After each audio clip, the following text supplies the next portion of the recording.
Hey guys, ഇത് ജയക്കുട്ടൻ, ഇത് അനീഷ, എൻ്റെ ബെസ്റ്റ് ഫ്രണ്ട്സ് ആട്ടോ. അങ്ങനെ വർഷങ്ങളായിട്ടുള്ള കാത്തിരിപ്പിന് ശേഷം ഇന്നവരുടെ പെണ്ണുകാണലാണ്. അങ്ങനെ നമ്മൾ ഉച്ചയ്ക്ക് തന്നെ ഇവിടെ എത്തിയിട്ടുണ്ടായിരുന്നു. അനീഷ ഓൾറെഡി റെഡി ആവാൻ വേണ്ടിയിട്ട് കയറിയിട്ടുണ്ടായിരുന്നേ.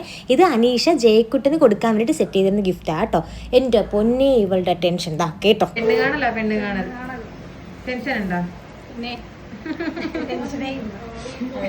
പുറമേ ടെൻഷൻ ഇല്ലാത്ത പോലെ ഇരിക്കുന്നുണ്ടെങ്കിലും ആൾക്ക് ഭയങ്കര ടെൻഷനായിരുന്നു കേട്ടോ. പിന്നെ ഒരുവിധം ടെൻഷനൊക്കെ മാറ്റി നമ്മൾ അവിടെ ഇരുത്തിയിട്ടുണ്ട്. പിന്നെ ഇവള് മുടിയായിട്ട് എന്തോ പണിതൊക്കെ വന്നിട്ട് അതെന്നെ കാണിച്ചുകൊണ്ടിരിക്കുകയാണ്. പിന്നെ നമ്മൾ റെഡിയായിട്ട് അവിടെ ഇരിക്കുമായിരുന്നു.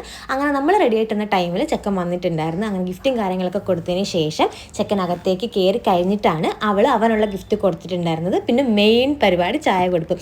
ഇത് കൊടുക്കുന്ന ആൾക്ക് ഭയങ്കര ടെൻഷനാണെന്നുണ്ടെങ്കിലും കാണുന്ന നമുക്ക് ഒരു ടെൻഷനും ഇല്ല, ഭയങ്കര രസമായിരുന്നേ. പിന്നെ അടുത്ത പരിപാടി, മെയിൻ പരിപാടി എന്തുവാ, ചെക്കനും പെണ്ണും തമ്മിൽ സംസാരിക്കട്ടെ എന്ന് ചോദിച്ചപ്പോൾ ചെക്ക് ഓടിച്ചെന്ന് സംസാരിക്കുന്നുണ്ടായിരുന്നു. അതിൻ്റെ ഇടയ്ക്ക് നമ്മൾ വാതിക്കെ നിന്നിട്ട് കുറേ വർത്തമാനമൊക്കെ പറഞ്ഞ് ചിരിപ്പിക്കുന്നുണ്ടായിരുന്നു. ആളെ ടെൻഷനൊക്കെ കുറേയൊക്കെ മാറി റെഡി ആയിട്ടുണ്ടായിരുന്നു.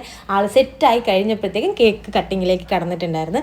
അങ്ങനെ നമ്മൾ കേക്കും കാര്യങ്ങളൊക്കെ കൊടുത്ത് പിന്നെ ഈ ഫ്രണ്ട്സ് കൂടുമ്പോഴത്തേക്ക് ഒരു പ്രത്യേക രസമാണല്ലോ, ടെൻഷനും കാര്യങ്ങളൊക്കെ അങ്ങ് മറന്നു വയ്ക്കുമല്ലോ. പിന്നെ ഭയങ്കര രസമായിരുന്നു കേട്ടോ. നമ്മളെല്ലാവരും കൂടെ കേക്കും കാര്യങ്ങളൊക്കെ കൊടുത്ത് കഴിഞ്ഞിട്ട് നമ്മൾ ഫുഡൊക്കെ കഴിച്ച് നേരെ വീട്ടിലേക്ക് പോവാണ്.